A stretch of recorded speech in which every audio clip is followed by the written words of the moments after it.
Nagpahilas ng boses ni Melo Canlas, isang occupational therapy student mula sa San Fernando, Pampanga. Hinangaan sa social media, pati ng kanyang idolong si Broadway diva Lea Salonga. Kwento ni Melo, bilang inspirasyon niya si Lea, naisipan niyang awitin ang isa sa mga classic Disney hit nito, ang Reflection, mula sa animated film na Mulan. Pantanggal stress na rin daw dahil lang kuna ng video, nakabreak sila sa kanilang prelims exam.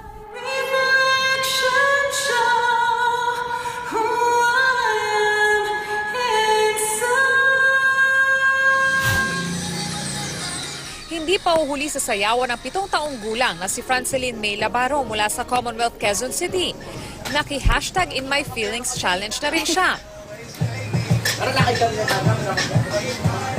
Wala naman daw dapat ikabahala dahil ang todo hataw na performance ni Franceline binabantayan ng kanyang ama. Ayon sa kanyang pinsan, sadyang hilig ni Franceline ang pagsayaw kaya lahat na yata ng nauusong dance craze sinusunggaban ni Franceline. At ito pa. Ang video ng In My Feelings Challenge ni Franceline umabot na sa mahigit 3 milyong views sa Facebook.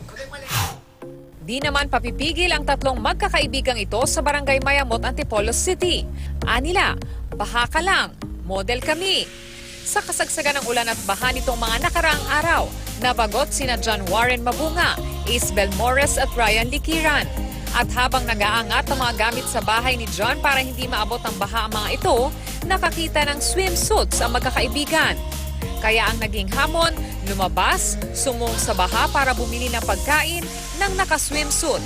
At para mas maging memorable ang experience, sina John, Ace at Brian nagmalatap model sa pag-post, sa gate, sa kotse, at maging sa mga poste habang lubog sa baha.